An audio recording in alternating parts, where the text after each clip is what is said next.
I've just come back from the RHS Hampton Court Palace Garden Festival, and I've picked out some top trends that I think will really work in your garden. Often show gardens are designed to either stimulate debate or make a point, both of which of course are very worthwhile. But sometimes you can look at a show garden and think, well, I don't know how I'm going to do that in my garden. But these are the points that actually I think do translate into real gardens. It's Alexandra here from the Middlesized Garden YouTube channel and blog. So to start with raised beds. Raised beds used to be a really practical thing. They were in allotments, but they're now troughs, they're decorative. And the reason for this is that the larger the container is, the easier it is to grow well in it. So to have a huge trough raised bed is much easier than lots of little pots. And of course we have many more gardeners who are renting now, and you can take a raised bed trough with you. So raised beds have in some ways become like borders. Hard landscaping using a mixture of pebbles, pavers, bricks and gravel is one of the most attractive trends of today, and it also saves money because you can have a small amount of a more expensive material and a larger amount of a cheaper material. And it also helps with preventing flash flooding. If you have a garden that is completely covered with stone or concrete or brick, then when it rains all the water goes into the town drains. And of course if there are lots of gardens in a town or city that are all completely covered over, then a huge amount of rainwater goes into the drains at once, and that's why you get flash flooding. But if you mix pebbles, gravel, pavers, brick and planting, then much more is absorbed into the ground. And this leads on to how the small garden has turned into a large courtyard. It really is very difficult to keep a lawn going in a very small garden, particularly if it's shady. It's easy to turn it into a mud bath. So what's tended to happen is that people only pave the areas like the paths and where you want to sit, and then they make the planting areas much bigger than they perhaps were in the past.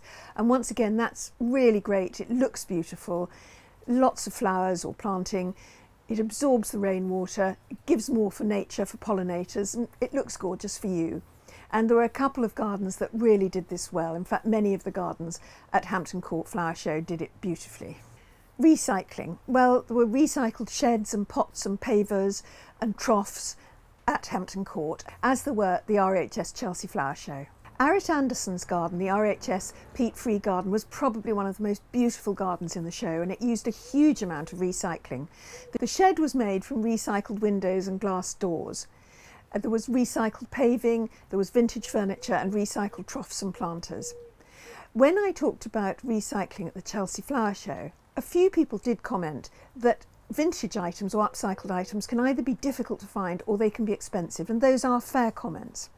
The people I know who do best with recycling and upcycling are people who just love to pop into a charity shop or a junkyard or an architectural reclamation yard, or to go through eBay or look up FreeCycle or Freegal, because if you do all those things regularly, you will find things, and you will find them at affordable prices. But of course, if you only start looking for your pavers or your windows or your troughs when you actually want them, it can be difficult to find them at a price you can afford and that you like. So if you enjoy hunting for bargains, this is a great thing for you. If you don't, perhaps recycling or upcycling isn't for you. A clover lawn, short, neat, formal but wildlife friendly. There's been a great division between the wildlife friendly and the neat, tidy gardeners in recent years. So it was wonderful to see the RHS Wisley team do a show garden, which actually was very geometric, very neat, and it had a smart clover lawn. Now you won't get the stripes beloved of the 20th century gardens, but nevertheless it's neat and it's short, and the clover flowers effectively beneath the mower's blades. Having more clover in lawns can also make the lawn a bit more drought resistant and heat tolerant.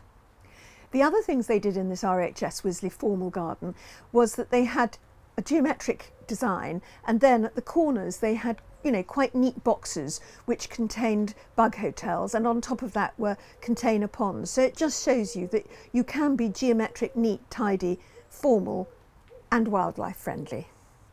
The next one is adding colour with fences or furniture.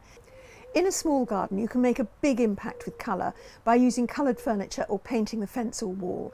You can either use bright colour, as here in the Denman's garden, which was inspired by the legendary garden designer John Brooks, or you can use this bright orange, for example, in Juliet Sargent's Disney Lion King garden. Or you can actually use quite a soft colour, because Arit Anderson's garden and also the Mediterraneo garden by Caterina Cantales both use very soft, subtle colours on the fencing or walls, and actually that had a huge impact as well. Mark out the space with a dead hedge. There have been dead hedges I've seen in real gardens and show gardens for a few years now, but they have been very big. The RSPB says that a dead hedge is an upright structure of woody cuttings woven between vertical stakes. It's a good way of disposing of garden clippings, and it's also very wildlife friendly, but the ones I've seen so far seem really too large for small or middle-sized gardens and rather dominating. But this one in Juliet Sargent's Lion King garden actually just shows how you can divide up the space with a dead hedge without taking up too much space. Logs and planks are the new ornaments. It's very important in small and middle-sized gardens to have some vertical interest, because the eye goes up and then it goes down again and it goes round the garden, and it just makes you feel that there's more there and that there's more space. But of course you don't want something that really dominates in a small space, which is why logs and planks and even upright stones have been used just to create that vertical element without taking up too much space. Foliage is more important than flowers. Well, this is hardly a new trend. Garden designers have been trying to make us do this for years. Just look at the foliage on these begonias from Dibley's. They're not hardy enough to live in the garden all year round, but if you have them as houseplants, you can bring them out into the courtyard garden during the summer. And even more brilliant, the heucheras here from Plant-A-Go-Go. I mean, these are like begonias, but they can grow in the garden all year round.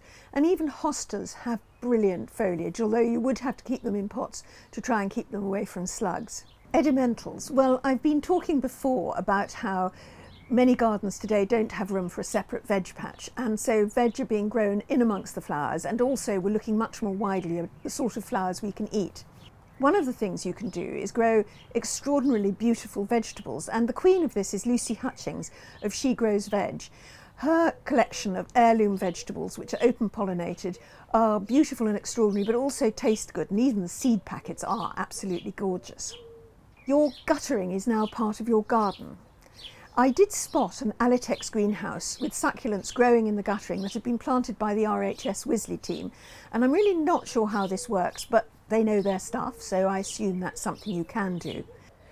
More seriously though, the guttering on Arit Anderson's RHS peat-free garden shed had a chain going down, and the water goes from the gutter down the chain into a tank which you use for watering the garden. It also feeds a container pond, and that has an overflow pipe that goes into a little mini rain garden, which is an area that can get very wet when it rains a lot, but it doesn't matter if it dries out in hotter, drier times.